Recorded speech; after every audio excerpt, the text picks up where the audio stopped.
오늘 우리들이 참여하고 있는 이 사건은 대통령 탄핵 심판이라는 매우 특이한 헌법소송 사건입니다. 이 세계 대부분의 나라에서 한 번도 듣지도 보지도 못한 사건입니다. 세계에서 몇 안 되는 나라에서 100년에 한 번 있을까 말까 하는 그러한 대단히 진귀한 사건입니다. 그런데 불행히도 우리나라에서는 2004년에 노무현 대통령이 국회로부터 탄핵소추 의결을 당하여 바로 이 법정에서 심판을 받고 대통령의 직위를 회복하셨습니다.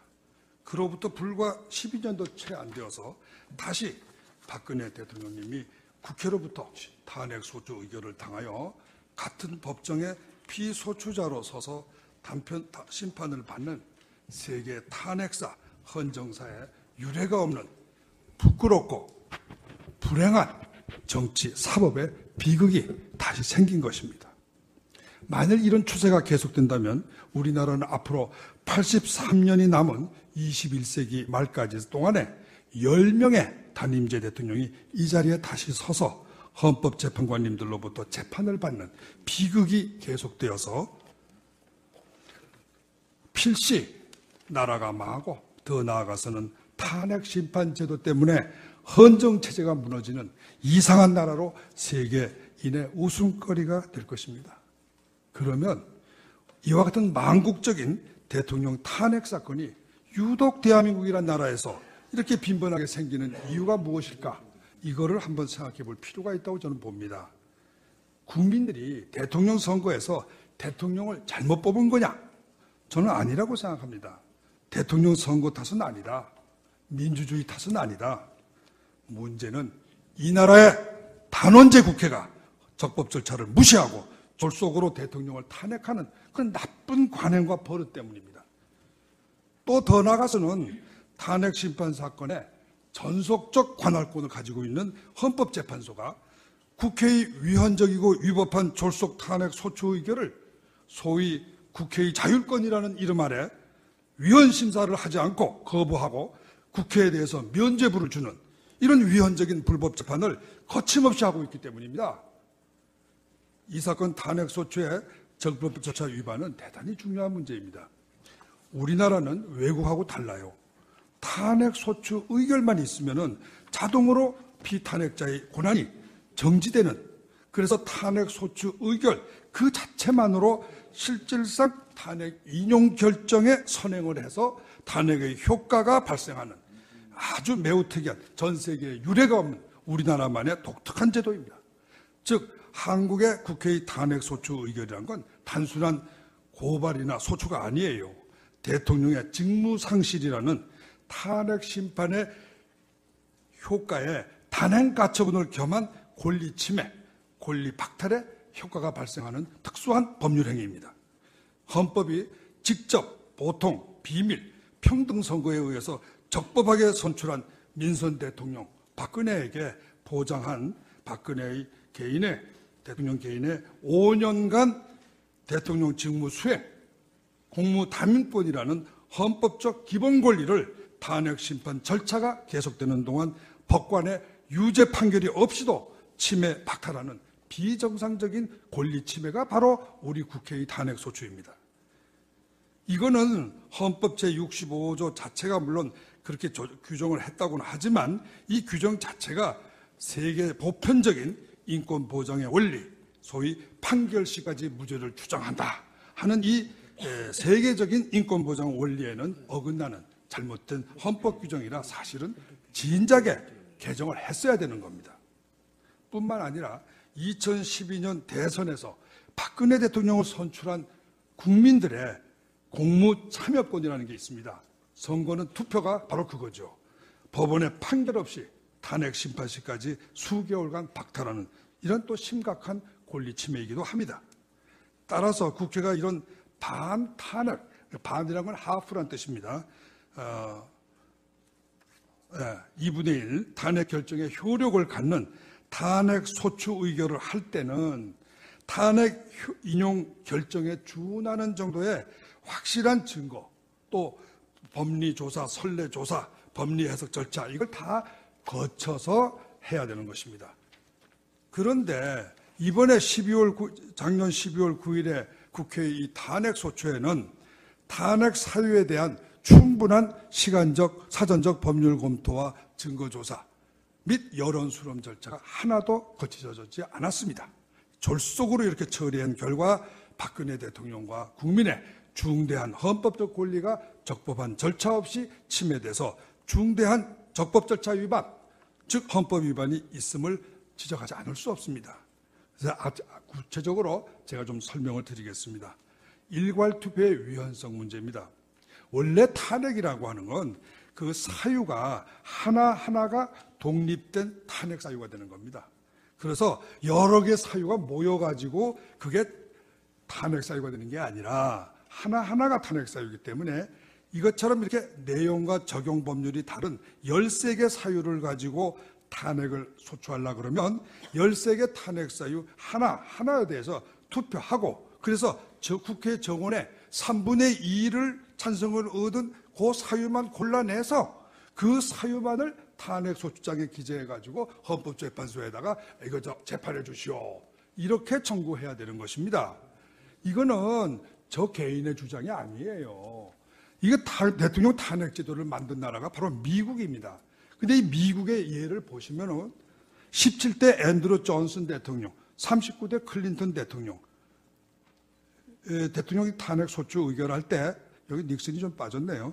미국 의회는 이제 하원에서 하는데 개별 사항별로 투표를 했습니다. 그래가지고 미국 하원은 탄핵 소추할 때는 과반수 이상의 찬성이 있으면 탄핵안이 성립되기 때문에 과반수 찬성을 받은 그 사항만 골라서 소추했습니다.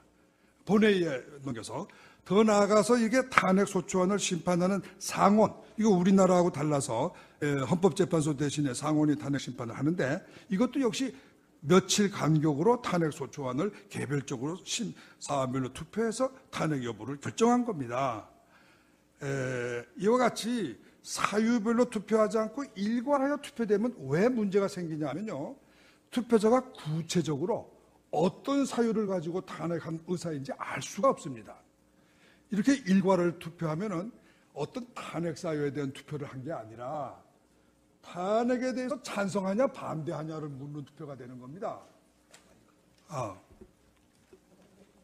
그렇다면 우리 헌법에 보면 어떻게 되어 있냐면 탄핵을 할 때는 직무수행상의 헌법 위반이나 법률 위배 행위 이렇게 구체적인 사유의 적시를 요구하고 있는 우리 헌법 조항하고 맞지가 않습니다.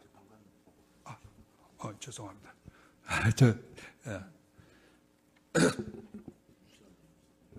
그래서 예컨대 이번에 탄핵 소추처럼 말이죠.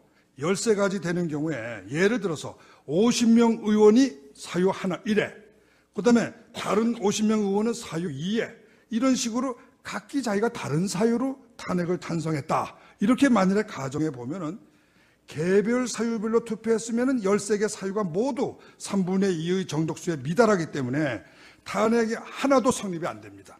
근데 일괄해서 투표를 하면은 각자 탄핵을 찬성하는 이유는 다를지 몰라도 결론이라는 거, 소위 주문이죠. 탄핵에 대해서. 이거는 찬성이 되니까 마치 지금 탄핵 소추인이 주장하시는 것처럼 13개 탄핵 사유 전부가 3분의 2 찬성을 얻은 것으로 이렇게 외관이 꾸며지는 겁니다. 이건 민법상으로는 의사와 표시 간의 불일치, 이거 착오라고 그래요, 이거를. 근데 이번 탄핵에서도 사유를 하나하나 뜯어보면요. 과연 3분의 2의 의원이 13개 사항 모두를 찬성했냐? 이렇게 보기가 아주 의심스럽습니다. 단적인 예가 세월호 사건이에요. 많은 의원이 세월호 사건에 대해서 탄핵 사유 하는 데 대해서 공개적으로 반대했었습니다. 그래서 만일에 개별 사유별로 투표했으면 다른 사유는 제가 모르겠습니다만은 적어도 이 세월호 사건은 탄핵 사유에 포함되지 않았을 것이다. 저는 이거 확신합니다. 석거찌개 탄핵 사유에 또 문제가 있어요. 이 사건 탄핵 소추장을 잘 읽어보시면요. 탄핵 사유의 내용하고 그에 적용된 조항, 헌법 위배나 법률 위배 조항이 모두 복합적으로 되어 있습니다. 개별적으로 안 되어 있어요. 우선 이 미르재단 K스포츠 재단 사건이라는 거 바로 법률 위배 행위 1번, 2번입니다. 여기 사건을 보면요, 죄명이 어떻게 되어 있냐면 뇌물죄, 직권남용죄, 강요죄 이렇게 세 가지로 되어 있어요. 이게 개별화가 안 되어 있습니다. 그러니까 얼핏 보면은 한 개의 범죄 사실에 대해서 세 개의 범죄가 마치 상상적 경합이 된 것으로 이렇게 꾸며져 있어요. 그러나 이 세 개의 범죄가 섞여가지고 하나의 탄핵사유가 된다는 건 말이 안 되는 거예요. 우리나라 헌법 제65조가 탄핵사유를 직무집행에 있어 헌법 위배 또는 법률 위배로 명시하고 있는데, 이것은 헌법 위반 이런 탄핵사유 하나, 법률 위반 이런 탄핵사유 한 개, 이렇게 두 개의 탄핵사유로 제한한 게 아닙니다. 탄핵의 대상이 되는 구체적인 직무집행이 뭐냐, 이걸 밝히고 그 구체적인 직무집행이 헌법이나 법률 어디에 위반되는가를 역시 구체적으로 밝혀야 되는 겁니다. 8개 법률 위반 사유의 핵심은 8개 법률 위반 사유의 핵심은 아까도 이야기했지만 미르재단하고 K스포츠 재단의 기업 출연금 770억 원, 이게 뇌물죄로 소추되는 한 거, 이게 제일 여러분들을, 국민들을 모두를 다 쇼크를 주게 한 가장 큰 탄핵 사유입니다. 만일에 국회가 이것을 뇌물죄로 띄어서 하나로 이렇게 독립된 탄핵 사유로 해가지고 예를 들어서 표결했다고 합시다. 과연 3분의 2 의원이 뇌물죄 적용하는데 찬성했겠습니까? 저는 아니라고 확신합니다.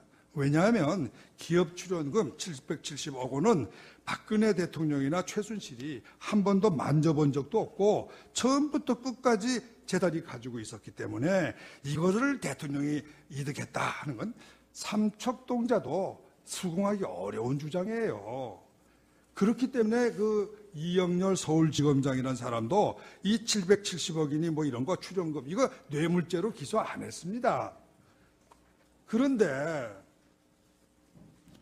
국회가 말이죠, 이걸 뇌물죄로 소추하는 거예요. 이걸 직권남용, 그냥 뇌물죄 이렇게 소추하는 게 아니라 직권남용죄, 뇌물 강요죄하고 섞어가지고 한 개의 탄핵사유로 만들어서 소추하는 거예요.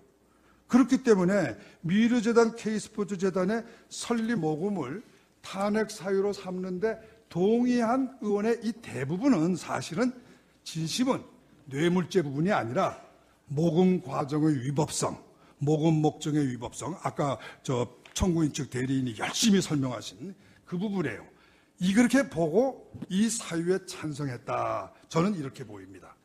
그렇다면 찬성한 의원들의 실제 의사는 박근혜 대통령이 강요죄나 직권남용의 위법이 있다 이렇게 보고 탄핵에 찬성한 거지, 어떻게 그게 770억 뇌물을 받았다고 생각해서 소추했다고 보십니까? 770억 뇌물범이라는 건요, 직권남용이나 강요죄하고는 성격이 다른 겁니다. 이 770억의 뇌물이라면요, 이거 탄핵으로 할 게 아니에요. 바로 그냥 감옥소 교도소로 집어넣어야 되는 겁니다. 이런 파렴치한 범죄예요, 이거는. 그런데 이것을 지금이라도 이제 이렇게 해서 만일에 이게 인용이 된다고 그래 봅시다. 그러면 박근혜 대통령은 강요죄, 직권남용죄 플러스 뇌물죄니까, 770억 뇌물죄니까 종신형형 받고 교도소에서 평생을 마쳐야 되는 겁니다. 이게 말이 되겠냐 이거죠. 이게 어떻게 해서 이런 공평과 정의에 맞지 않는 탄핵소추를 할 수 있겠느냐, 저는 의문을 제기합니다. 우리나라 법전 여러분들도 보셨겠죠. 어느 구석에도 뇌물죄, 직권남용죄, 강요죄 이걸 세 개를 다 합친 복합범죄는 존재하지 않습니다. 이거는 세계 어느 나라에도 이런 식의 구성요건이 다른 세 가지 범죄를 혼합을 해가지고 만드는 복합범죄는 존재하지 않아요. 이거는 마치 사기죄, 공갈죄, 강도죄 이 세 가지를 한 개의 탄핵사유로 묶은 거하고 똑같은 겁니다. 세 개의 범죄가 상상적 경합관계가 아닙니다. 이거는 내용과 처벌이 다른 독립적 범죄들이에요. 그런데 국회란 말이죠, 뇌물죄, 직권남용죄, 감용죄 이 세 개의 법률 위반으로 나누어서 탄핵소추할 거를 의결을 할 걸 안 하고 무슨 영문인지 세계 어느 나라, 심지어 우리나라에서도 검사님들도 하지 않는 뇌물죄 플러스 직권남용죄 플러스 강요죄라는 하나의 복합범죄, 저는 이걸 갖다 섞어찌개라고 그럽니다. 섞어찌개 범죄를 만들어서 박근혜 대통령을 탄핵소추한 겁니다. 여러분, 위키피디아에 들어가 보세요. 이 탄핵제도를 만든 미국의 이 탄핵소추제도가 상세하게 설명이 되어 있습니다. Presidential Impeachment. 딱 쳐보세요. 제가 쳐봤습니다. 그래서 제가 이 글을 쓴 거예요. 미국의 어느 탄핵소추장에도 두 가지, 세 가지 범죄를 섞어가지고 소추한 예는 없습니다. 물론 소추를 그렇게 안 했기 때문에 심판도 그렇게 안 했죠. 그런데 이 한국의 국회는 정말 문제예요. 이거 아나무인입니다. 동서고금의 세계 역사에 없는 섞어찌개 탄핵사유라는 걸 개발하는 겁니다. 그거를 13가지를 만들었어요. 그리고 더 한심한 거는 이 13가지 탄핵사유를 또 하나의 큰 통에다 넣었어요. 어떻게 넣냐 하면 이 섞어찌개 메뉴가 뭐냐 하면 탄핵의 찬반 투표라는 거예요. 이거 그러면 고의적이냐 아니면 실수냐가 문제입니다. 아까도 말씀드렸지만 Presidential Impeachment라고 위키피디아에 들어가서 쳐보시면은 미국 의회가 존슨 대통령, 닉슨 대통령, 클린턴 대통령을 탄핵소추할 때 어떻게 만들었는지 과정과 그 내용이 상세하게 나와 있습니다. 그러면 우리나라 국회의원들이 과연 이 Presidential Impeachment 위키피디아를 보고 만든 것이냐 아니면 안 보고 만든 것이냐가 저는 의문이고, 이렇게 또 나가서는 말이죠. 과연 이게 국회에는 제가 알고 있기로 입법 전문위원이 있고 입법 전문위원을 반드시 의견을 받도록 되어 있는 걸로 알고 있습니다. 어떤 의안을 만들 때.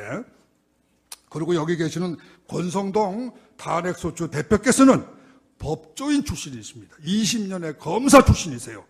법을 모르실 리가 없어요. 근데 이분들이 과연 말이죠. 어떻게 해서 이런 탄핵사유와 섞어찌개라는 그 역사에 없고 법절이 없는 이런 탄핵소추안을 만들 수 있느냐.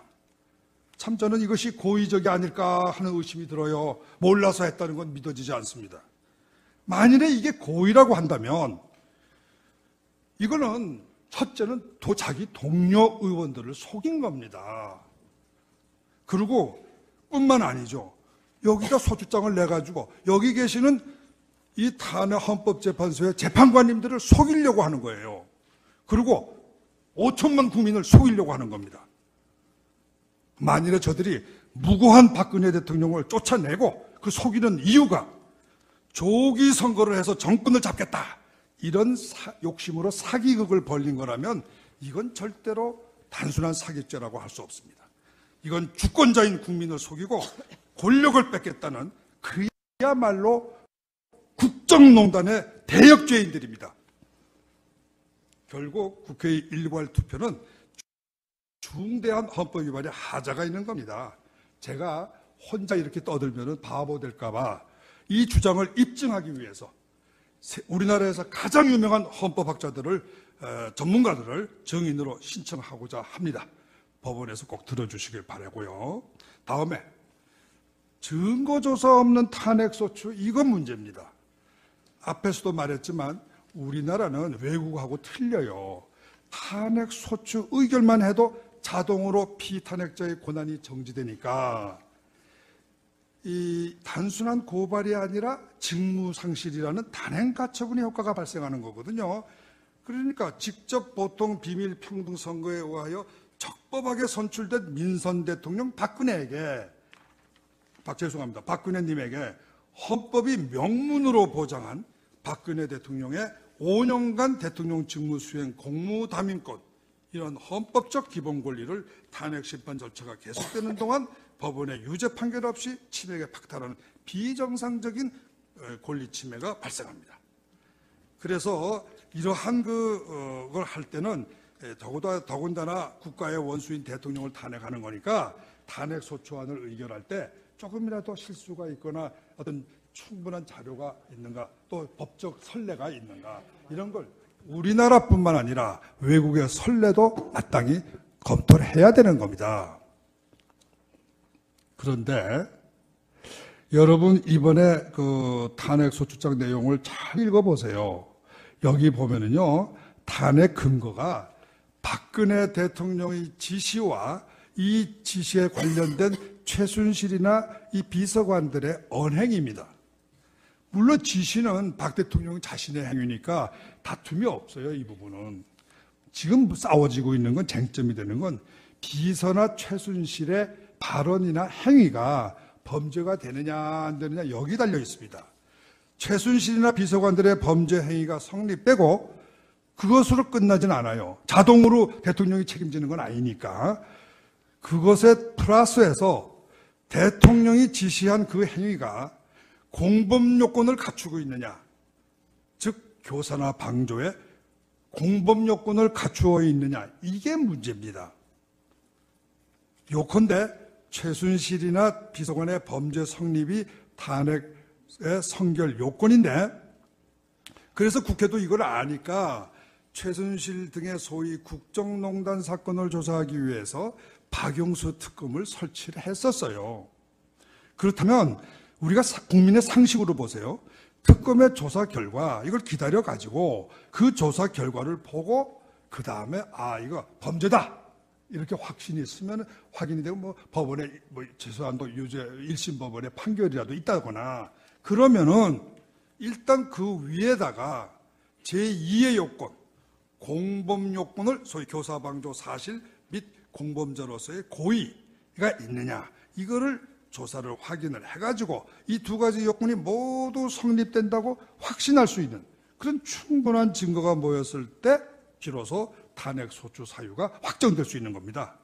이러한 사전 증거 조사나 법리 조사 없이 국가의 권력기관이 고의로 대통령의 권리를 침해하는 건 마치 검사나 경찰이 아무런 증거 조사나 법전도 안 들여다보고 고의로 국민을 수사해서 잡아가지고 기소해서 처벌한다는 거하고 똑같은 거예요. 이 경우에 그 피의자가 어떻게 싸웁니까? 검사를 상대로 기소 내용에 대해서 나 그런 사실 없어요, 이렇게 무죄 항변, 실체 항변을 할 뿐만 아니라 적법 절차에 대해서도 이 기소나 수사가 절차 위반입니다, 이렇게 취소한다거나 중지한다거나 또는 그런 사람들을 처벌해 달라거나 이렇게 요구할 수 있는 헌법적 권리의 항변을 할 수가 있는 겁니다. 그렇다면 국회가 대통령이 무죄인 줄 알면서 유죄의 증거가 없으면 무죄의 추정을 일단 받아야 되는 거니까, 또 국회는 수사기관도 아닙니다. 자기 마음대로 유죄다 무죄다 판단할 수 있는 게 아니에요.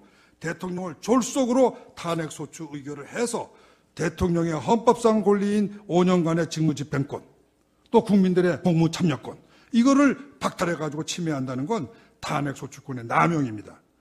그러면 마땅히 대통령은 탄핵소추권을 고의로 남용한 국회의원들을 고소 처벌할 권리가 있고, 바로 이 사건 탄핵심판 절차에서도 소추 내용이 진실이 아니다, 이런 실제적 항변과 아울러서 소추된 의결의 위헌성, 그 동기, 목적, 과정, 이러한 것들이 위헌이고 위법이다, 이렇게 다투어서 자기의 무고함, 영어로 이너선스를 주장할 수 있고, 그 주장에 부합하는 증거를 제출할 수 있는 헌법상, 법률상의 인권이 있다고 생각합니다.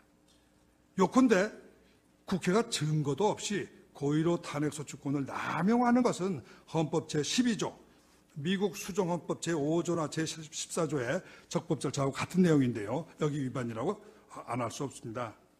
이렇게 볼 때 증거 수집을 위해서 특검을 설치해 놓고선도 그 조사를 착수하기도 전에 대통령을 순전히 신문기사하고 자기가 어떤 개인적인 어떤 감정, 이런 걸 가지고 탄핵소추를 의결한다고 하는 것은, 이거는 적법 절차에 위반되는 탄핵소추권의 남용입니다.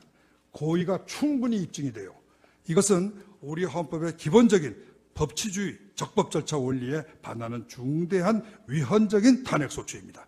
그런데도 이 사건 헌법재판소는 피소추인 측 박근혜 대통령은 탄핵소추대에서 그게 내용이 맞냐 안 맞냐 이렇게만 다투어야지, 국회가 탄핵소추한 의결이 무슨 정치적 동기냐 아니냐, 또 그 목적은 뭐냐, 이게 사전선거운동하기 위한 거냐 아니냐, 또 절차가 위법하냐 안 하냐, 이런 건 다툴 수 없다는 겁니다. 그래서 원천적으로 주장과 입증할 기회를 봉쇄하고 있는 겁니다. 이것은 헌법이 보장한 국민의 변론권, 반론권을 이 사건 탄핵심판 사건에서 유독 피청구인이 이 나라의 대통령이고 청구인은 이 나라의 국회다.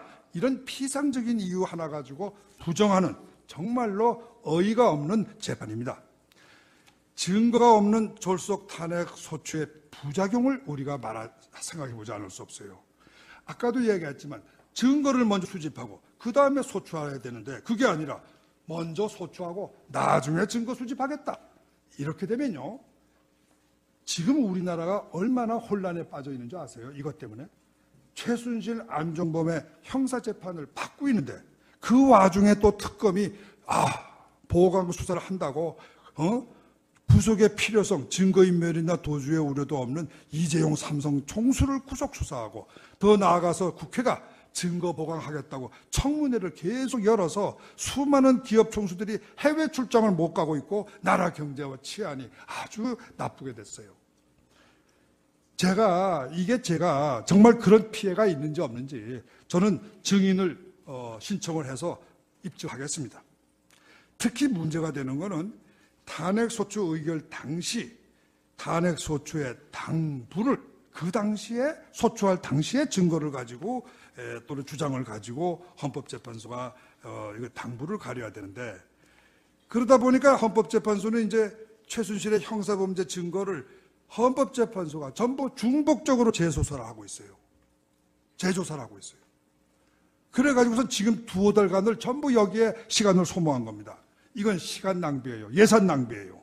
마침내 피청구인들이 이제 청구인은 조사를 다 끝냈다고, 심리 다 끝냈다고 하니까 피청구인 측에서 그러면 이제는 입증 책임은 원래 청구인한테 있거든요. 그러니까 청구인이 입증 책임이 있는 청구인이 일단 입증을 끝냈다면 이제 그러면 피청구인 쪽에서 헌법 문제도 한번 다뤄달라. 왜 형법 문제만 다루냐? 그래서 이렇게 요구하니까 이제 시간이 없다는 거예요. 이제는 시간이 없대요. 그래서 지금 최종 변론을 오늘 이게 증거조사 마지막이고 이틀 뒤에 최종 변론 하라니까 실질상으로 오늘 재판 늦게 끝나죠. 그리고 24일 날은 아침 10시에 재판하죠. 준비할 수 있는 시간은 딱 하루예요. 딱 하루. 이 딱 하루에 지금 2달간 재판한 이 내용을 갖다가 어떻게 다 읽어보고 어떻게 준비 서면을 쓰고 대항을 한단 말입니까? 너무 짧아요. 그래서 과연 이런 식의 졸속한 이런 변론 기회를 잡는 거, 이런 게 과연 이게 세계 역사에 예가 있느냐, 또 우리나라에는 전례가 있느냐, 여기에 대해서도 역시 증인을 신청해서 한번 바꿔볼까 합니다. 이 밖에도 이 탄핵소추 의결은 제가 그동안에 알아본 거는, 여기 권성동 의원님 오셨으니까 아주 잘 됐네요. 제가 좀 물어보고 싶었는데, 지금 탄핵소추장을 읽어본 국민이 없습니다. 이 나라에. 제가 이 탄핵소추장 구하려고 애를 무지장 썼어요. 제가 어느 의원들에게 물어봤더니 자기도 못 봤대요. 소추장을 국회의원들한테 배부를 안 했다는 겁니다. 그리고 피청구인 대통령한테는 물론 없었죠. 사전에. 그러니까 반론할 기회가 없는 거죠. 근데 일반 국민들한테도 보통 기소장을 쓰고 이럴 때는 영장 청구할 때도 불러다가 물어봅니다. 이거 억울합니까? 맞습니까? 그런데 어떻게 해서 대통령을 소추한다 그러면서 뭐로 소추하는지 내용도 안 가르쳐주고 소추하는 법이 세상에 어디 있습니까? 이거 정말 북한에서나 있을 수 있는 정치 탄압입니다. 제가 이 밖에도 여러 가지 절차 위반 사항을 37가지를 제가 지적을 하고 있는데, 이 37가지에 대해서는 여기서 일일이 다 읽을 수도 없고, 그래서 서면으로 제가 다 여기 써 있으니까 권성동 소추위 대표께서 반드시 그 점에 대해서 답변을 해 주시기를 부탁드립니다. 그 다음에 헌법재판소 구성의 위헌성에 대해서 제가 한 말씀 드리겠습니다. 우리나라 헌법재판소는요, 헌법상 정원이 9명의 재판관이에요. 그런데 이 9명은 어떻게 구성을 하냐면, 대통령 지명이 3분, 국회에서 지명하는 게 3분, 대법원 지명이 3분입니다. 이렇게 구성하는 거예요. 왜 그렇게 구성하라고 헌법에 규정했냐 하면은 헌법재판소라는 게 행정과 입법과 사법 이 3권의 위에서 3권의 싸움을 조종하는 그러한 그 특수한 기능을 가지기 때문에 헌법재판소는 이렇게 구성 방법이 아주 다른 거예요. 다른 기관들하고는 아주 틀린 겁니다. 이것은 동시에 무엇을 의미하냐 하면은 재판관 9명이 전원이 판결에 참여해야 한다는 의미를 내포하고 있습니다. 만일에 안 그러면 어느 쪽, 국회나 대통령이나 또는 법원 쪽에 대표자가 빠졌다. 그러면 그만큼 그쪽의 의견이 충분히 반영되지 않기 때문입니다. 그래서 9명이 반드시 판결에 참여해야 되고 만일에 1명이 또는 2명이 결의해서 8인이나 7인으로 이렇게 됐다 그러면 이것은 공정한 재판을 받을 권리를 침해하는 거다. 이거는 제가 한 말이 아니라 바로 지금 이 법대에 앉아 계시는 이정미 재판관님, 이진성 재판관님, 김희수 재판관님, 여기다 퇴임하신 박한철 소장님 이 네 분이 2012년 헌마 2 이 헌재 사건에서 판결하신 내용입니다. 그렇기 때문에 헌법재판소법 제23조에 7인 이상의 출석이 있으면 심리한다. 이 규정은 심리에 적용되는 것이지 평결에 적용되는 것이 아닙니다. 평결에는 9명 전원이 참여해야 한다는 뜻으로 이것이 해석되는 것입니다. 이것은 물론 제 혼자의 의견이 아니라 2016년 2월 13일자 법률신문에 게재된 강혜룡 변호사님의 논문이 있습니다. 만일에 결혼이 생기면 즉시 임명권자에게 후임자의 충원을 요청해서 충원을 기다려서 판결을 해야 한다.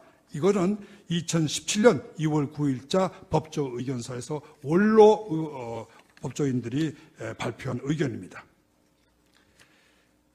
쉽게 말해서 이 사건 대통령 탄핵 심판은요 100년에 한 번 나올까 말까 하는 그런 중요한 사건이기 때문에 9명 헌법재판관 전원의 이름으로 판결이 선고돼야 됩니다. 만일에 8명 또는 7명 이렇게 선고되면 헌법상의 하자 있는 결정이 돼요.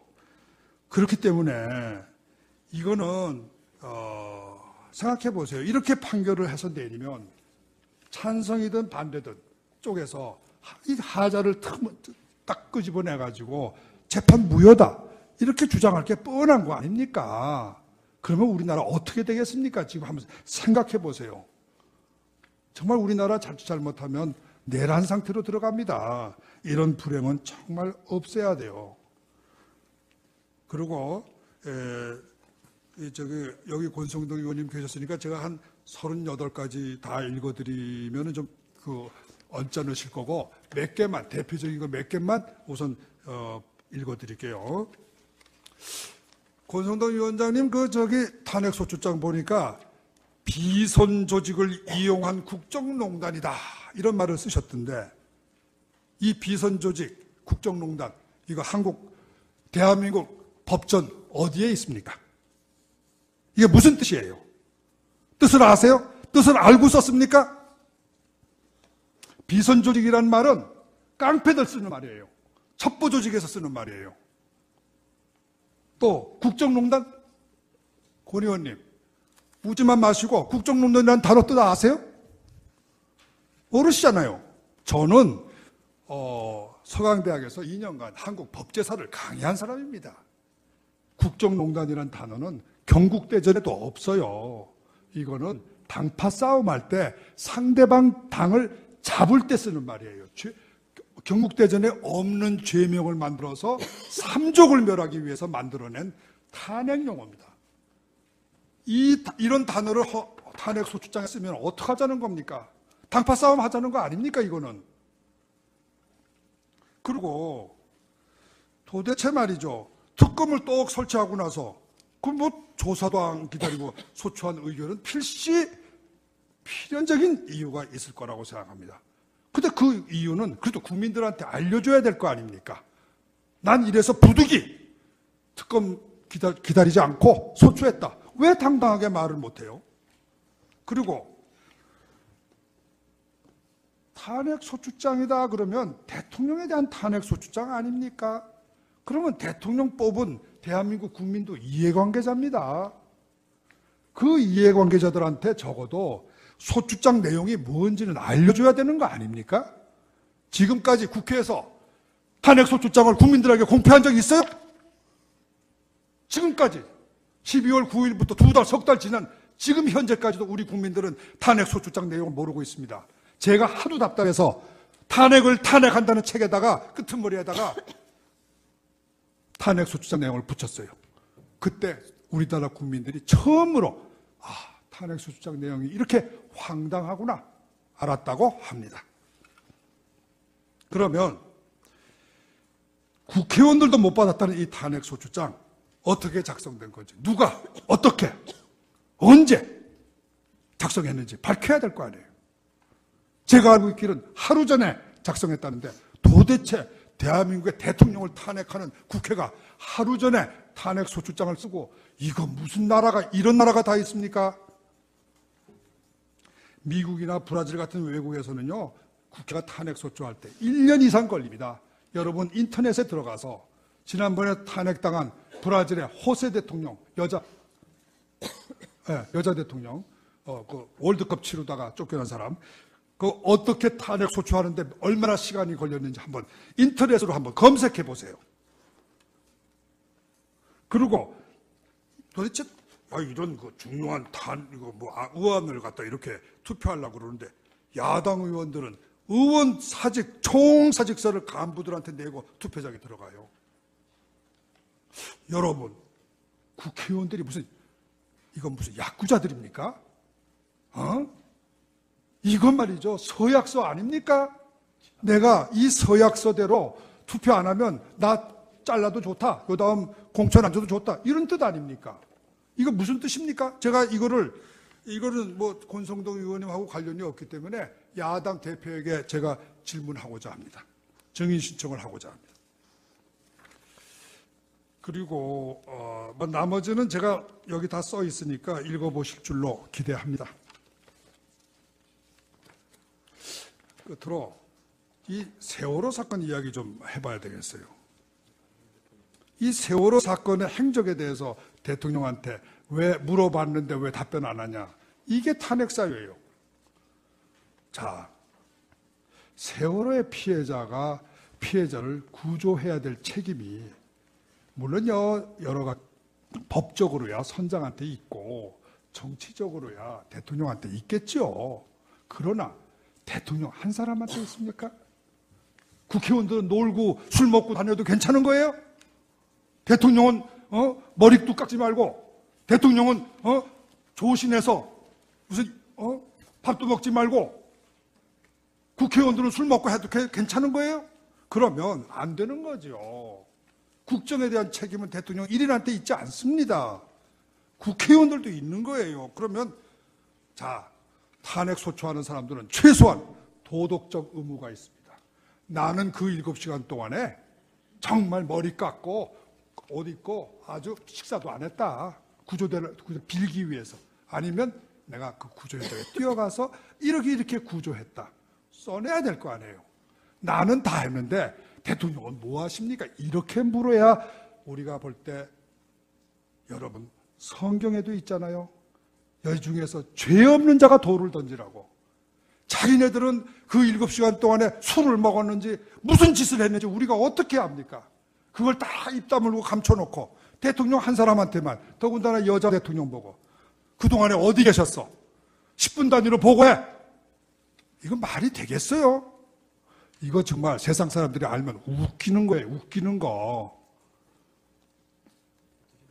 제가 참 죄송합니다. 뭐 이렇게 하도 이 사건이 좀 그렇다 보니까 조금 소리가 높아졌는데 되도록 침착하게 하겠습니다.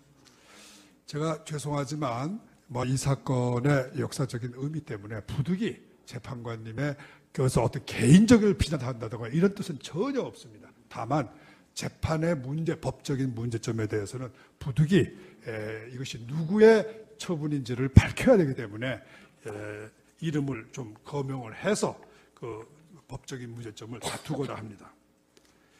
강일원 재판관님께서 말이죠, 한 거에 대해서 조금 제가 이의가 있어요.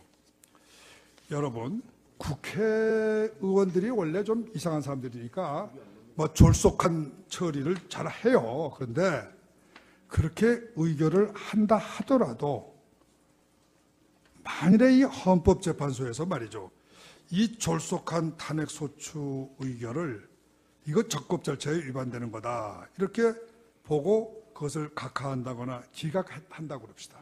그러면 국회가 졸속으로 국회 소추를 하겠습니까?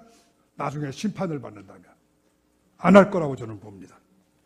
그런데 지금 강일원 재판관님은 이 사건의 주심 재판관이신데 이 준비 절차 기일에서 뭐라고 그러셨는지 읽어 기록을 보니까 쟁점 정리를 한다 이래가지고 2004년 노무현 대통령 탄핵 사건 재판에서 국회 의결 절차는 국회의 자율권 행사라고 이미 판단을 했으니까 헌법재판소에서는 재판하지 않겠다. 아마 우리 어떤 이유인지는 모릅니다만은 피청구자의 변호인들도 뭐 어쩔 수 없이 저는 뭐 그렇습니다. 뭐 저는 솔직한 말씀 드리겠어요. 뭐 속으로 정말 흔쾌히 그런 건 아닐 겁니다. 변호사가 무슨 변론 항변 사유 내놓고 철회하라 그러는데 기분 좋게 철회할 사람 세상에 어디 있습니까? 재판관이 철회하는 게 좋겠다 그러니까 거부를 못해서 박근혜 대통령이 기업 총수에게 협조해 줬으면 좋겠다 그러니까 거부를 못해서 기업들이 이렇게 주장하셨는데 제가 보기에는 우리 피청구인의 대리인들도 거부하기가 참 곤란하거든요. 한번 밑배이면 일이 되겠습니까? 그러니까 할 수 없이 동의를 했을 것 같더라고. 저는 확실히 제가 물어봤어요. 그랬더니 다 그렇답니다. 그래서 무슨 이게 옳아서 그렇게 했다고는 생각 안 합니다. 그래서 그 다음부터는 절차에 관한 문제나 주장이나 증거 신청만 하면 지난번에 합의했는데 무슨 소리야? 전부 기각이에요. 전부 기각. 근데 이런 게 과연 쟁점 정리냐 이거죠. 쟁점 정리는 이런 거 아니라고 저는 알고 있습니다. 이렇게 쟁점 정리다 이런 이름으로 피청구인의 적법 절차 위반 항쟁을 원천적으로 봉쇄한다. 이거는 말이 안 되는 거예요. 제가 말이죠. 그래서 왜 말이 안 되느냐를 제가 법리적으로 설명을 하겠습니다. 우선 탄핵심판 사건은 우리나라의 경우에요. 그렇게 전례가 2004년도 바로 말씀하신 그 2004년도 노무현 대통령 탄핵 사건 이거 한 건밖에 없어요. 그래서 한 사건의 결정 났다고 해서 이것을 갖다 마치 누적된 오랫동안 쌓여온 어떤 사건의 직접 위에서 반복적으로 나올 때 인정되는 판례라는 그러한 지위를 부여할 수 없습니다. 두 번째는 노무현 사건은 잘 보시면은 이 적법 절차 위반은 그 사건에서는 주요한 쟁점이 아니었습니다.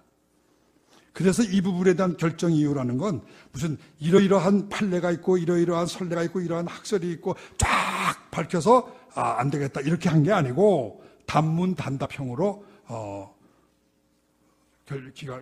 아니다라고 판단한 거예요.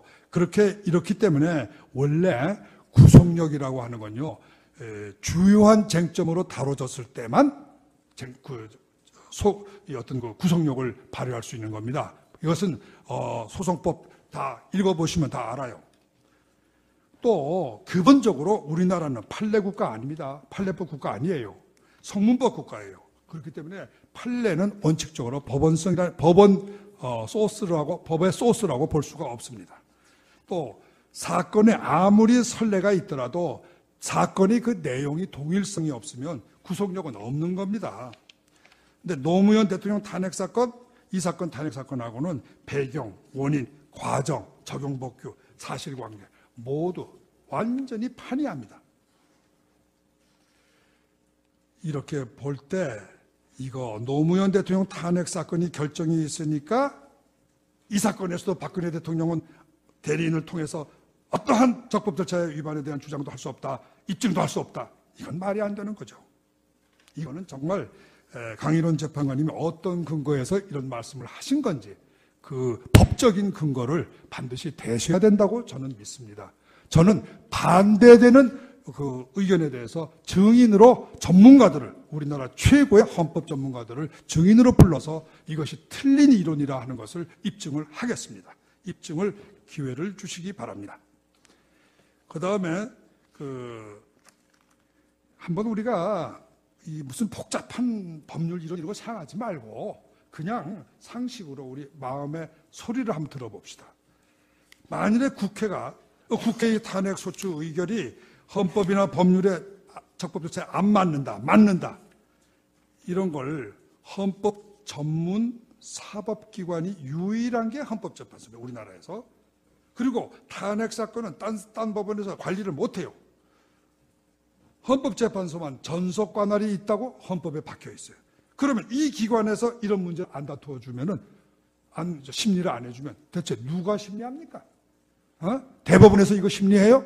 관할권이 없는데? 그러면 국민이 어떻게 결정할까요? 그러면 만일에 국민이 결정하도록 맡겨보세요. 촛불 집회, 태극기 집회 정면 충돌해서 우리 서울의 아스팔트 길, 우리나라의 길들은 전부 피와 눈물로 다 덮여버려요. 헌법재판소가 판결을 안 해주기 때문에 국민들이 나가서 서로 맞붙어서 싸워야 된다니, 이게 무슨, 그러면 뭐 하려고 헌법재판소에 있는 겁니까? 도대체 국민의 세금을 쓸 아무 가치가 없잖아요. 저는 이런 간단한 사리 때문에 반대합니다. 저는 복잡한 법이론 때문에 반대하는 게 아니에요. 그 다음에 국회가 잘 생각해 보세요. 지금 이 법정에서 박근혜 대통령을 탄핵하는데 사용되고 있는 여러 가지 증거 방법이나 내용을 보면요, 뭐냐 하면은 박근혜 대통령이 무슨 대통령 권한 없는 짓을 했다 이런 게 아니고요. 그 대통령 권한을 행사하는데 어떤 방법을 거쳤느냐, 비선 조직을 이용했느냐, 아니면은 그 목적이 누구를 빼먹기 위한 것이냐, 이런 거예요. 그러면 절차와 방법을 대통령의 탄핵을 심판하는 데는 인정하고 있지 않습니까? 그러면서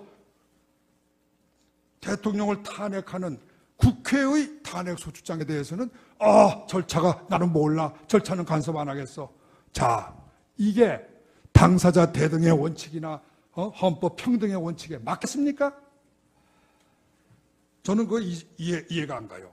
또 셋째로, 이거 굉장히 심각한 문제입니다. 여러분들 이거 명심하셔야 돼요. 지금 이 대통령 탄핵 사건이라는 건요, 개인 대 개인의 싸움이 아닙니다. 국회라는 우리나라 어쩌면 제1위 아니면 제2위의 권력기관하고 대통령이라는 국가의 원수, 이 두 권력자들의 싸움입니다. 권력기관의 싸움이에요. 그렇기 때문에 이것을 진짜 의미는 뭐냐 하면, 헌법재판소가 결국은 둘이서 싸우니까 만일에 이걸 헌법재판소가 없으면 시가전이 생기고 우리나라는 불행히도 내전 상태에 들어갑니다. 왜? 국회파와 대통령파가 국회파와 대통령파가 갈라져서, 여러분이 영국의 역사를 보시면 알아요. 크롬웰 혁명, 죽은 사람이 몇 명인 줄 아세요? 수십만 명의 영국 시민들이 이 크롬웰 전쟁에서 목숨을 잃었습니다. 국회파와 왕파가 싸웠기 때문에. 그 100년의 슬픈 영국은 이 정치 격동기를 거치면서 거의 100만 명 이상의 시민들이 죽었던 거예요. 피를 흘렸던 거예요. 그래서 그 중에 일부가 미국으로 건너가서 바로 미국을 세운 겁니다. 그렇기 때문에 이러한 국회파와 대통령파가 직접 충돌을 하게 되면 나라는 망하는 것이 분명합니다. 그것을 막기 위해서 헌법재판소라는 기관을 만든 거예요. 그러면 이 헌법재판소가 세력 균형의 말하자면 키의 역할을 하고 있는 거 아닙니까? 어느 쪽 한편 들면 안 되죠. 그런데 국회에 대해서는 무슨 짓을 해도 좋아. 무슨 방법을 써도 좋아. 이렇게 해주면서 대통령한테는 대통령 그거 말이야 그거 왜 최순실이 같은 사람하고 사겨? 아이고 뭐 조금 뭐 최순실이한테 무슨 저 뭐 돈 좀 벌게 해주려고 그러셨어? 이렇게 본질적인 문제는 다 놔두고 대통령의 직무 수행 방법을 가지고 재판을 하겠다는 거예요. 이러면 어떻게 돼요? 헌법재판소가 공평하다고 볼 수 없죠. 분명히 국회 편을 들고 있는 겁니다. 분명히 지금까지 헌법재판소의 모든 재판 진행 절차는 분명히 한쪽으로 기울어져 있어요. 국회 편을 들고 있어요. 이거는 헌법재판소의 자멸의 길입니다. 헌법재판소가 이렇게 하면 헌법재판소는 앞으로 존재할 수 없게 될 겁니다. 이건 국가적인 불행이 와요. 또 잘 한번 생각해 보세요. 지금은 우리나라가요 어떤 헌법이냐 하면은 대통령 단임 임기 5년이라는 세계에서 아주 드문 제도입니다. 이거는 남미에 멕시코나 이런 나라들에서 원래 시작한 거예요.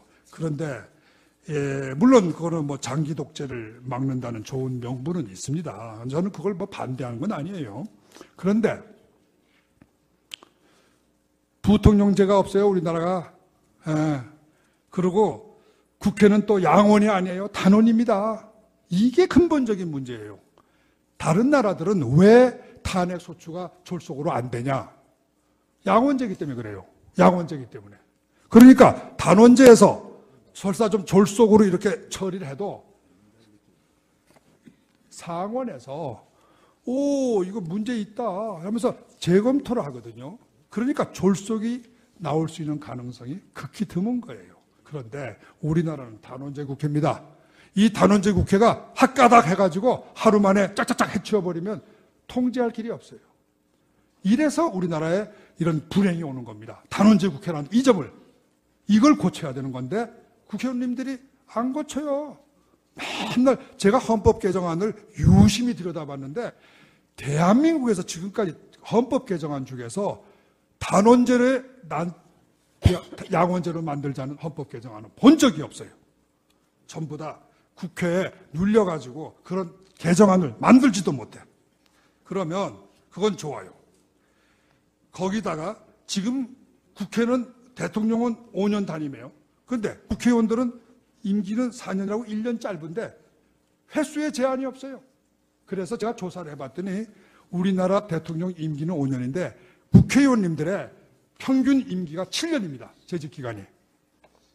여기 권성동 의원은 아마 3선 하셨으니까 한 10년 되시겠네. 이렇게 국회의원들이 대통령보다 임기가 2배가량 길기 때문에 대통령은 권력이 약해지고 국회의원들은 고난이 세계에서 최고의 권력을 가지고 있습니다. 제가 전 세계 국회의 고난을 다 조사를 해봤어요. 대한민국 국회 같은 국회는 전 세계에 존재하지 않습니다. 여러분 아셔야 돼요. 이 대한민국 국회란 건요, 단원제 국회에다가 거기다가 입법권, 예산 승인권 이런 건 다른 나라에 다 있어요. 이게 기본이에요. 그러나 국정감사권, 국정조사권, 인사동의권 이 권력을 셀 수가 없어요. 셀 수가. 이렇게 권력이 많아요. 거기다가 이분들 1년에 얼마씩 받는 줄 아세요? 어마어마한 돈을 받고 있어요. 그리고 단 하루만 재직해도 평생 동안 연금을 받아요. 그것뿐 아니에요. 제가 탄핵을 탄핵한다 책에서 상세히 썼어요. 지금 이 국회의원들이요, 선거 비용을 국가에서 받습니다. 국민의 세금으로 내요. 자기네 선거 비용을 왜 우리 돈으로 가는 거예요 도대체. 이렇게 우리나라 국회는 정말로 국민을 위한 국회가 아니라 국회의원을 위한 국회예요. 국회의원이 국회의원에 의한 국회의원을 위한 국회입니다. 이거를 우리가 이번에 사건에서 또 한 번 보는 거예요. 법 안 지켜요. 자기 마음대로 해요. 이렇게 국회 엉터리 졸속 탄핵 소추를 해놓고는 반성이 없어요. 반성. 잘못이 없어요. 잘못했다는 소리가 없어요. 자, 이렇게 되니까 이거를 말이죠. 이거 보세요. 국회의 졸속한 탄핵 소추 의결이 있어도 그 절차의 위헌성, 적법성을 헌법재판소의 심사 대상에서, 사법심사 대상에서 제외한다. 이렇게 되면요, 이거 무슨 뜻인지 아세요? 대통령의 직무 수행에 대해서는 통치행위 이론을 적용하지 않으면서 국회에 대하여는 통치행위 이론을 적용하는 궤변이 되는 겁니다. 단순한 문제가 아니에요. 단순한 뭐 민사소송법,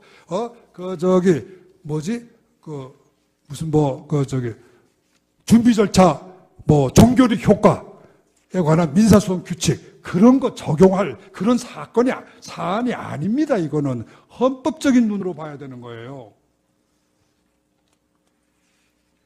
자, 그러면 아까도 이야기했지만 또 한 가지 중요한 점이 있어요. 대통령은 국가 원수입니다. 그리고 1인의 단독관청이에요. 부통령도 없는 1인의 단독관청이에요. 반면에 국회는 300명의 집단회의체입니다. 우리가 절차의 적법성을 주로 따지는 건 원래 1인 대통령한테는 절차의 적법성을 따지는 거 아닙니다. 전 세계 어느 나라가 1인 대통령에 대해서 당신이 오늘 어디에 가 있었습니까? 비서하고 무슨 말을 주고받았습니까? 인사 청탁을 받고 임명한 겁니까? 이런 식의 직무수행 방법을 묻는 거 아닙니다. 그만한 국가 원수로서의 절대적인 어폐는 있지만 그래도 99%의 재량권은 인정해 주는 겁니다. 1인 관청이기 때문에. 소송법, 회사법에서도요, 주주가 1인일 때는요, 회사법에서 절차 규정 적용 안 해요. 이 절차 규정이라고 하는 건 두 사람 이상이 모이는 회의체에 적용되는 겁니다. 그런데 300명의 국회의원 회의체에 대해서는 절차 규정 적용 안 하겠다 그러고 자율권이니까 1인의 단독 대통령에게는 언제 비서한테 몇 시에 뭐라고 지시했습니까? 그 지시한 목적은 뭐고 방법은 뭡니까? 이렇게 따지면 대통령 할 수 있어요? 어느 사람도 대통령 못합니다. 이런 거는 제가 오늘 여기서 말하는 거는 저 혼자만의 의견은 절대 아닙니다. 이거는요, 여러 사람들의 공통된 의견이에요. 제발 법원에서는 법관 개인의 독단적인 어떤 지식이나 법률 지식 가지고 재판하시면 안 됩니다. 무슨 적법성이 거기서, 정당성이 거기서 나오겠습니까? 혼자 재판하는데. 이런 건 반드시 의견을 들어서 우리나라의 많은 헌법대가들을 모시고 그분들의 의견을 양쪽이 다 신청해서 들어봐야 되는 거예요. 강일원 재판관님 이론이 맞는지 안 맞는지 증거를 대셔야 될 거 아니에요. 아니, 재판관은 아무 증거 없이도 내가 법이고 우리 국민들은 주장할 때마다 증거를 대야 되고 그런 거 아니에요. 소송법 보세요. 입증이 불효한 사항은 공지의 사실에 국한되어 있습니다. 법관의 개인적인 지식은 어떠한 경우에도 그것은 입증을 요하는 사항입니다. 입증 없이 판결문에 쓸 수 있는 그런 게 아니에요. 아마 강일원 재판관님은 미국에서도 공부하셨으니까 이 정도의 기본적인 법률 지식은 가지고 계실 거로 봅니다. 그 다음에 나머지는 조금 제가 시간을 고려를 해서 조금 짧게 읽겠어요. 이게 지금 문제가요. 이게 탄핵 소추장이 바뀌었습니다. 제가 이게 와서 쭉 보니까 12월 9일에 원래 국회에서 의결한 이 탄핵 소추장은 헌법 위반 사항이 5개고요. 법률 위반 사항이 8개입니다. 그래서 13개 항으로 구성이 되어 있었는데, 그러니까 우리는 당연히 그렇게 알고 준비를 하는 거죠.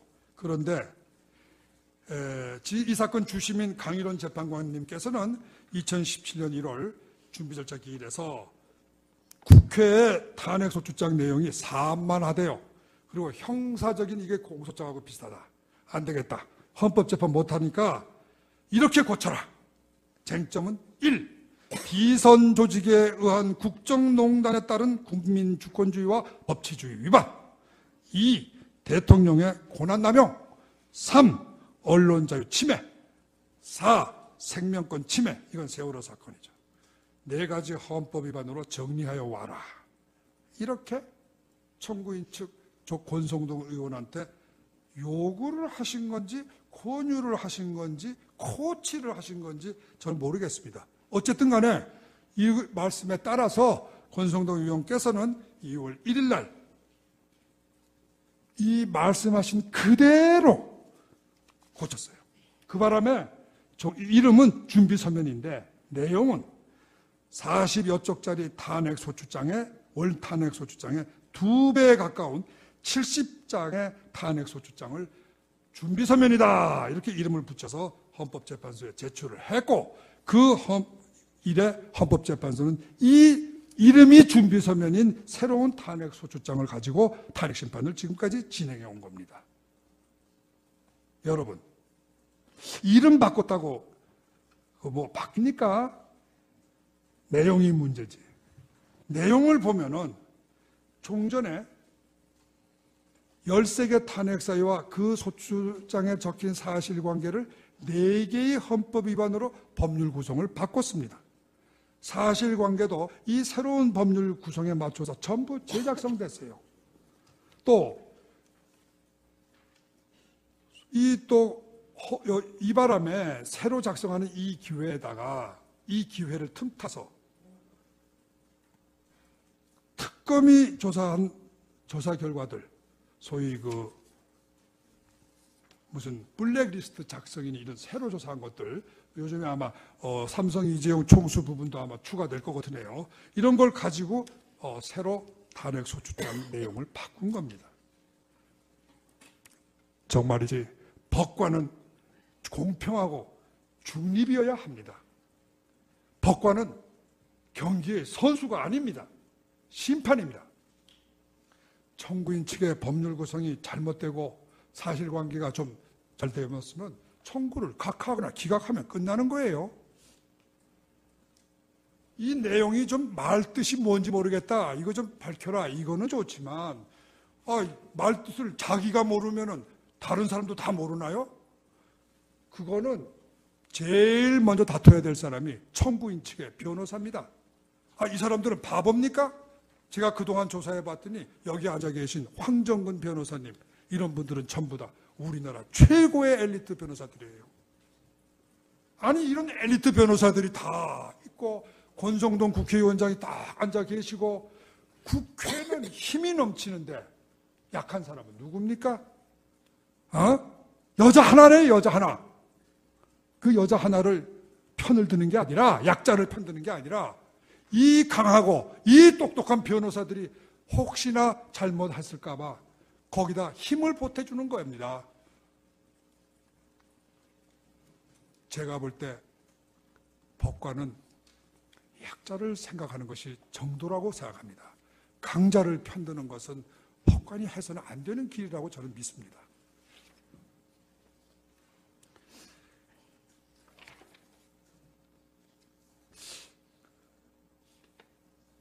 증거규칙 입법은 요거 조금 기술적인 문제라 여기서 생략하고 다 이렇게 써 있으니 또 법 해석에서 부분도 제가 기술적인 문제이기 때문에 조금 넘어가겠습니다.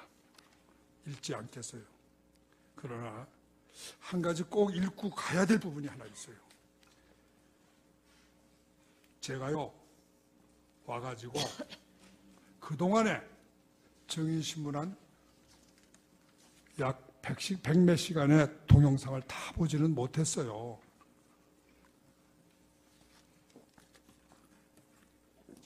그러나 오늘 증인신문하고 지난번 기일에 증인신문 또 그전에 증인신문 유심히 봤습니다. 그리고 동영상 내용의 일부를 전부 녹취록을 떠서 지금 그 녹취록을 읽고 있습니다. 제가 굉장히 이상한 현상을 발견했어요. 이 강일원 재판관님이 굉장히 증인신문에 적극적으로 관여를 하시더라고요. 열심히 일하시니까 그런가 보다. 그런데 분석을 해봤더니 피청구인 측 증인에 대해서 주로 물으시더라고요. 청구인 측 증인에 대해서는 별로 질문을 안 하셨어요. 그 다음에 피청구인 측 증인에 대해서 물어보시는데 일단은 시작이 비난이에요. 비난. 앞뒤 말이 맞지 않아요? 이게 시작이에요. 제가 혹시 잘못 대한민국 법을 제가 어두워서 그런지 몰라도 사실 우리나라는 당사주의라는 면이 있습니다. 아무리 헌법재판이라도 일단 사실을 주장하고 입증하는 건 당사자의 책임이에요. 그 증인의 내용이 좀 부족하다고 해서 자기 개인적인 지식과 견해를 가지고 빠질 수 있는 건 아니지 않나 저는 생각합니다. 아까도 이야기했지만 청구인 측 대리인들은 우리나라 최고의 변호사님들입니다. 아니 이분들이 발견을 못한 거를 재판관님이 발견해서 꼬집어줘요? 그건 뭐 조금 과하신 거 아닙니까? 그럴 필요가 있을까요? 아니 이분들이 어련히 알아서 다 질문하고 끝낸 걸 그게 뭐가 부족하다고 또 한수 더 떠서 그러시면은 그거는 오해에 따라서는 청구인의 수석 대리인이 되는 거예요. 그렇게 하면 법관이 아니에요. 이거는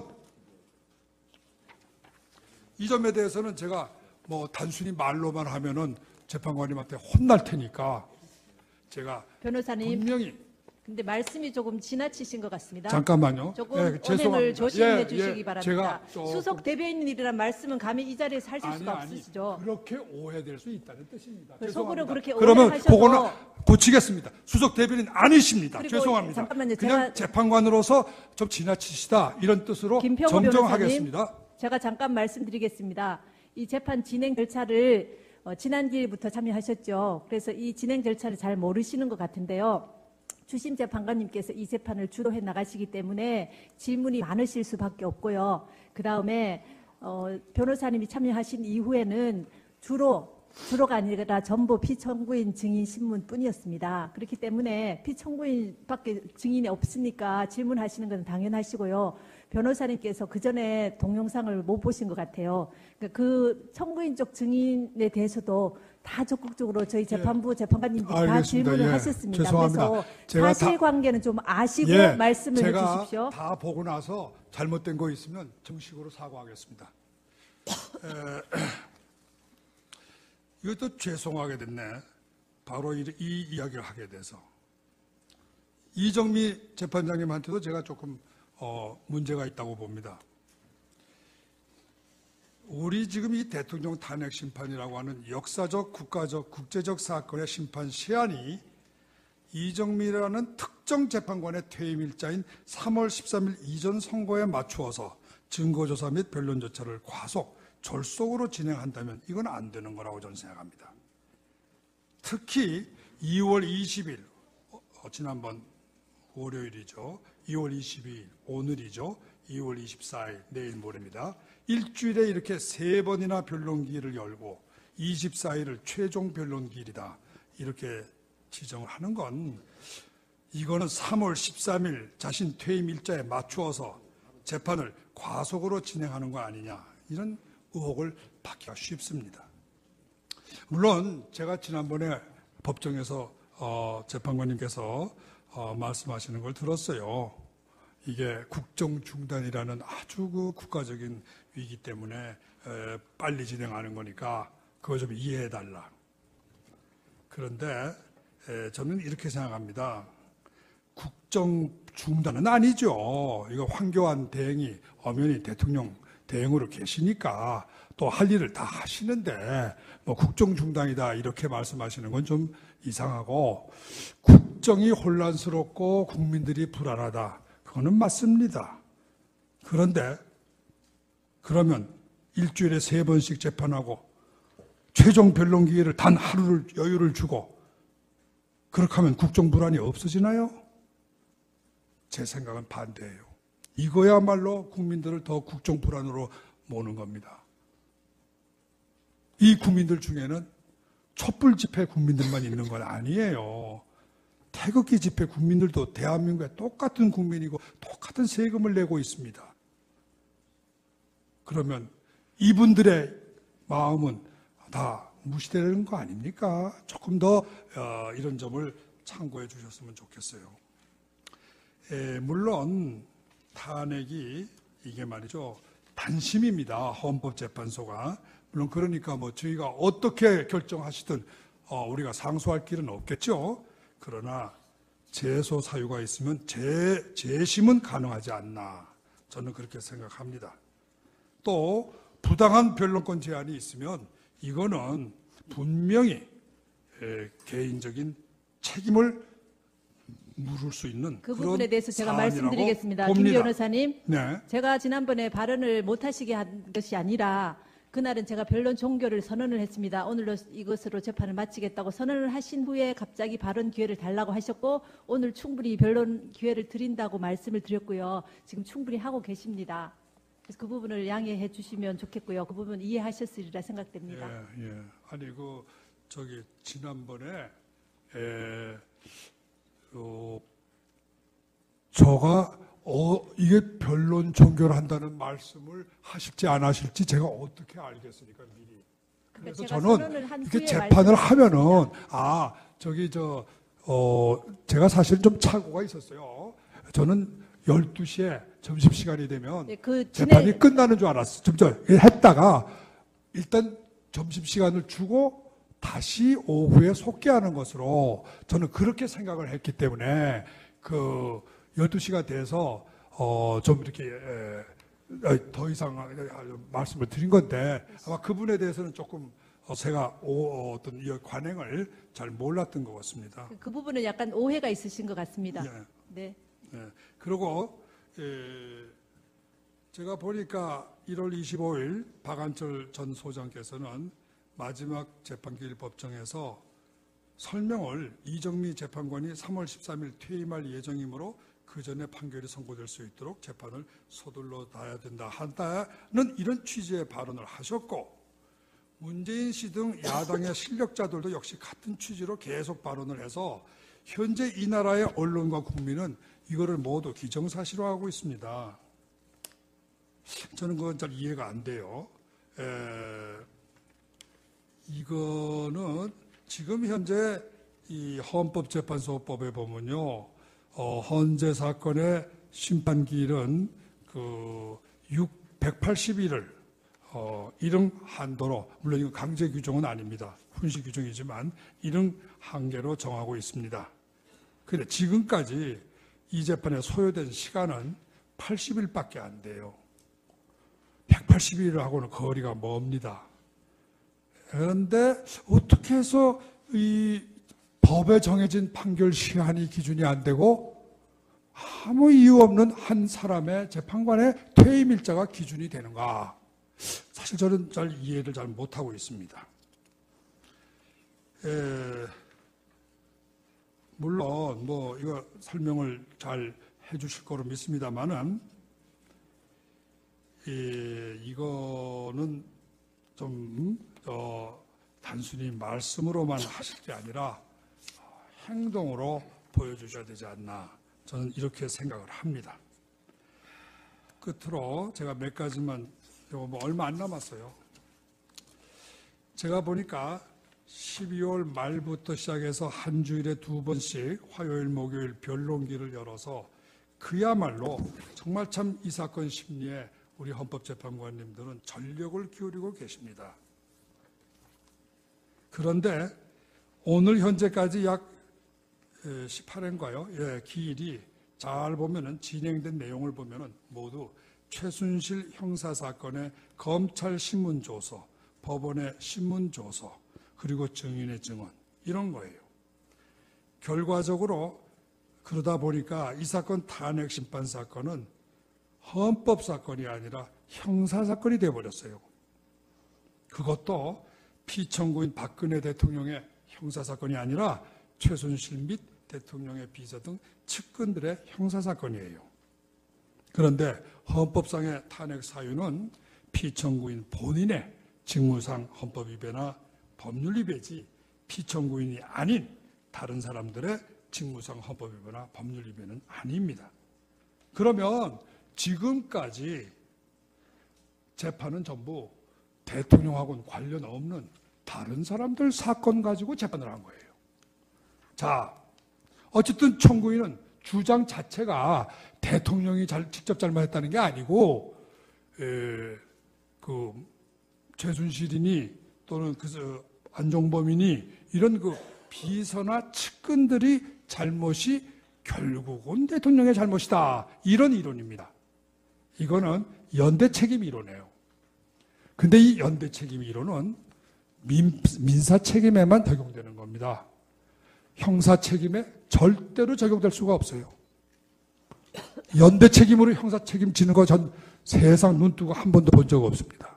또 지금 이 탄핵 심판 사건을 결국은 죄명이 형사사건 위반이에요. 그러면 형사사건 아닙니까? 그러면 형법의 원리가 적용돼야지 어떻게 민법의 연대 책임 이론이 적용된단 말입니까?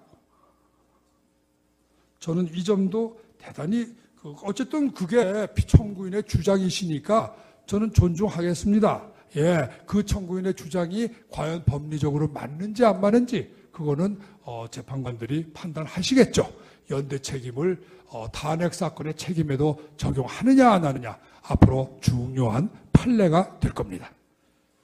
그런데 자, 그러면 청구인 측은 지금까지 자기 주장에 맞추어서 입증을 다 끝낸 거예요.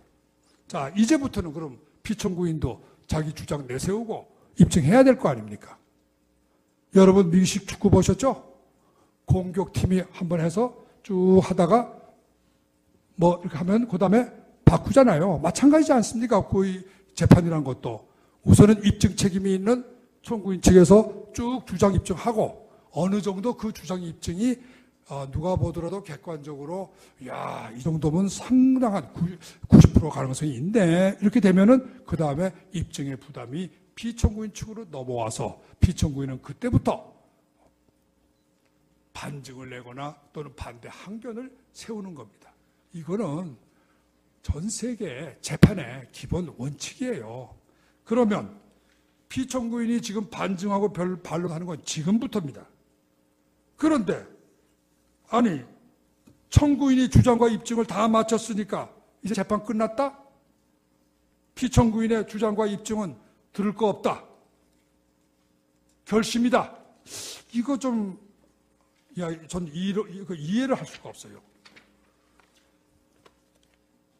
반론권을 그러면 완전히 무시하는 거 아닙니까? 이거는 이렇게 재판하는 건 아니라고 저는 봅니다.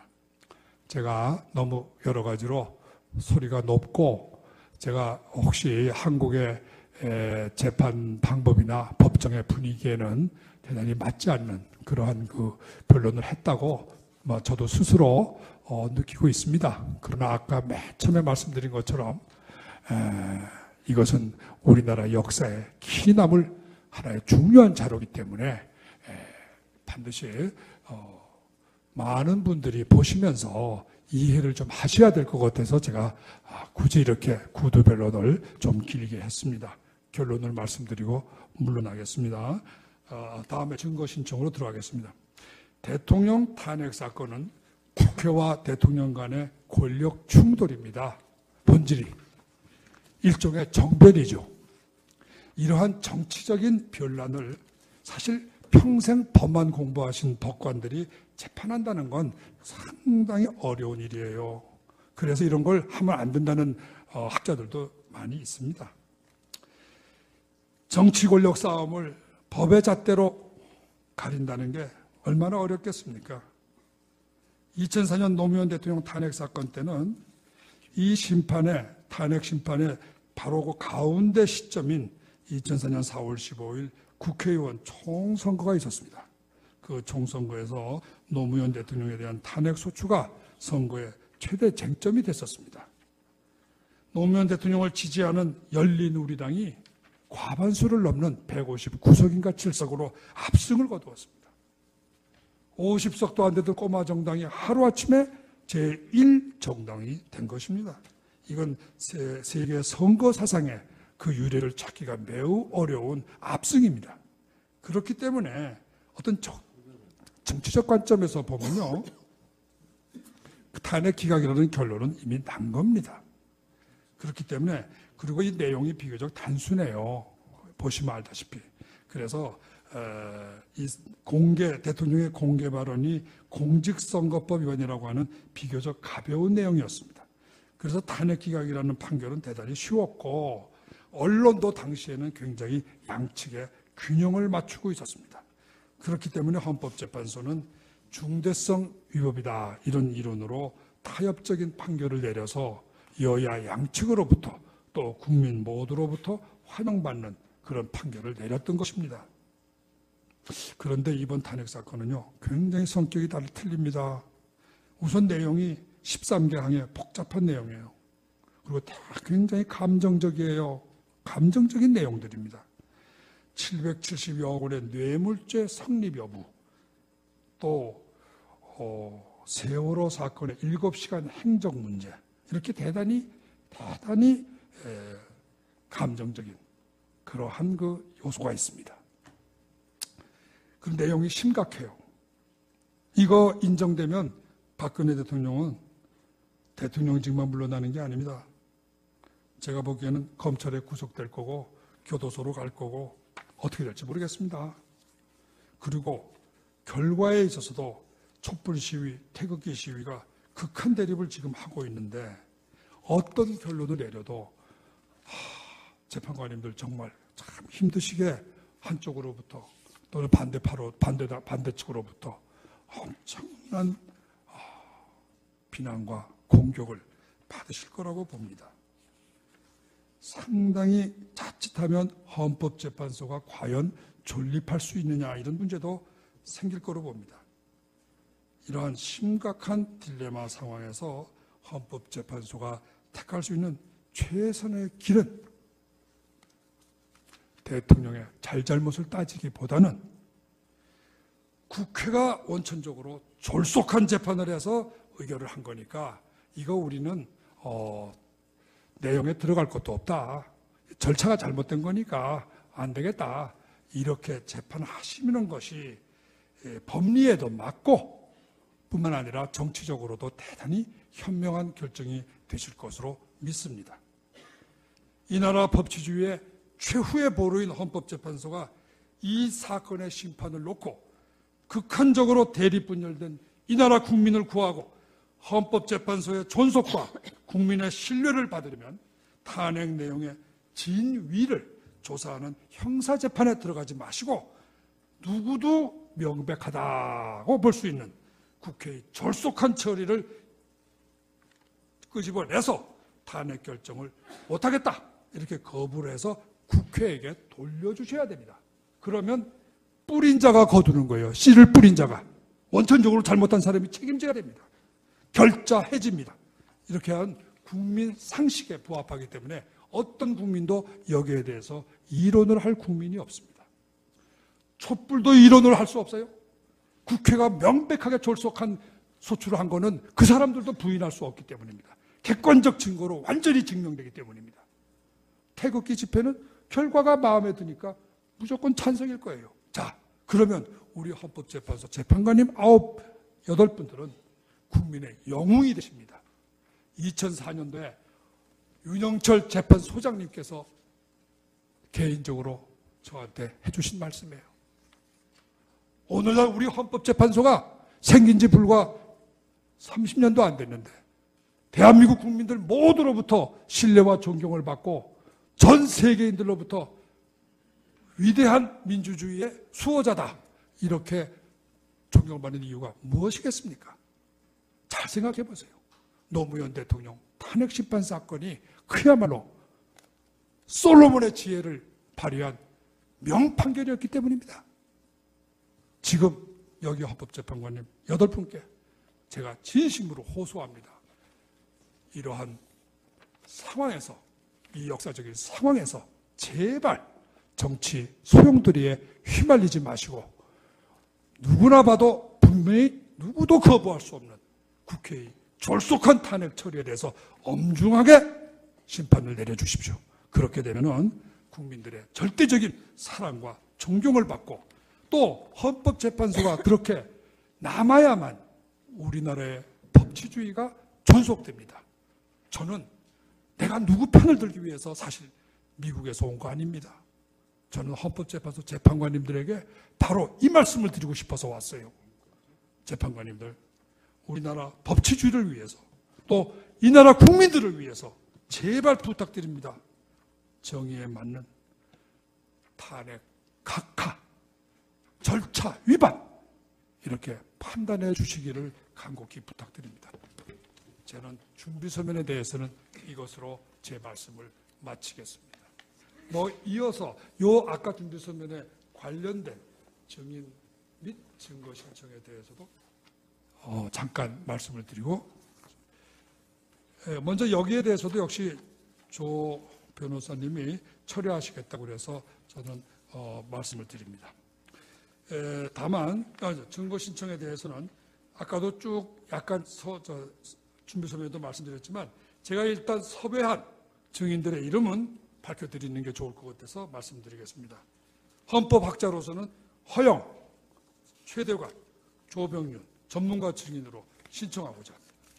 또 국회의원으로서는 김무성, 나경원, 황영철, 유승민 이 네 사람을 증인으로 신청을 하고자 합니다. 또 일괄 표결의 위헌성과 관련해서도 역시 전문가 증인을 신청하겠습니다. 뿐만 아니라 탄핵 소추 의결 과정의 적법 절차상의 문제점을 좀 밝혀내기 위해서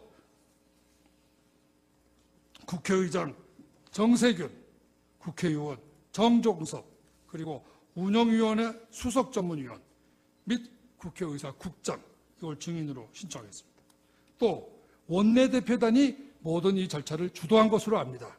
그래서 국회의원 정진석, 김도읍, 우상호, 박완주, 박지원, 김관영 증인으로 신청하겠습니다. 또 2016년 9월 18일부터 2016년 12월 21일까지 사이에 국회 속기록에 대한 사실 조회와 문서 송부 촉탁도 신청하겠습니다. 그 밖에 재판소의 편파적 재판 진행과 관련된 부분도 역시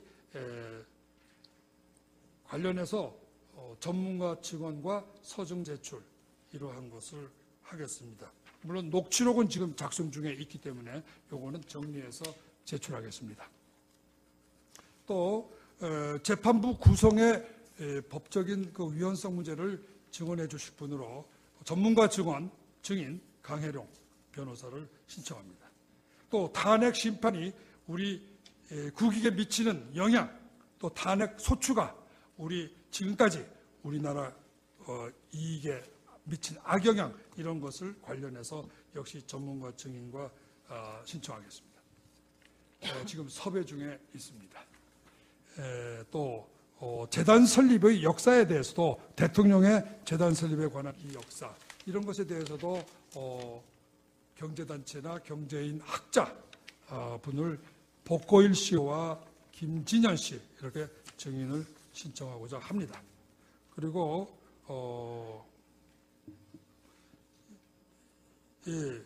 여기 또 기밖에 이 재판 과정 중에도 이 재판의 증거로 제출하기 위해서 특검이 조사하는 과정에서 굉장히 많은 인권 유린과 횡포가 있었다고 봅니다. 아마 김영재 씨 그리고 김기춘 씨, 조윤선 씨 이분들을 역시 어떤 내용의 탄압과 그 인권 침해를 받으셨는지 증인으로서 물어보고자 합니다. 그리고 지금 이 헌법재판소 구성의 문제가요, 굉장히 과연 왜 3월 13일 이 말이 나오게 됐는가 하는 것에 대해서 나름대로 저는 이야기를 들어서 조사를 해왔는데 이것은 어떤 의미에서 이 헌법재판소법 일부 개정 법률안과도 밀접한 관련이 있다고 보입니다. 그래서 그 입법안에 대해서 그한 제출한 그러한 배경에 대해서 전문 증인을 신청할까 합니다. 그 다음에 또 지금 그 박안철 전임 현재 소장의 후임자 임명, 또 3월 13일 날 퇴임하실 것으로 예정되어 있는 이정미 재판관님의 후임자 지명, 요것과 관련돼서 헌재에서 대통령 권한대행이나 탄핵 전에 대통령, 이건 대통령 권한대행, 황교안 대통령 권한대행, 그다음에 대법원장에게 후임자를 빨리 지명해서 국회에 뭐 동의 또는 무슨 청문회가 있는 것 같은데 그거를 받도록 이렇게 요청하거나 서면을 발송한 사실이 있는지, 없다면 왜 안 하셨는지, 이러한 점에 대해서는 좀 저희들에게도 그 사정을 좀 알려주시면 저희들이 혹시 오해가 있다면 오해를 푸는데 많이 도움이 되겠습니다.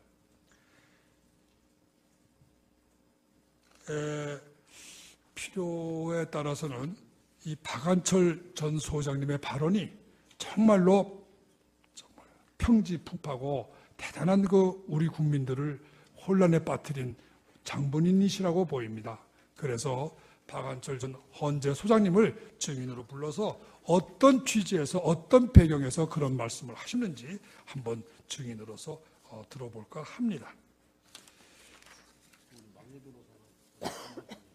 그 밖에 요 법안과 관련해서는 국회의원 이춘석, 박용진, 이종걸, 소병훈 이런 분들에 대한 증인을 역시 신청할까 합니다.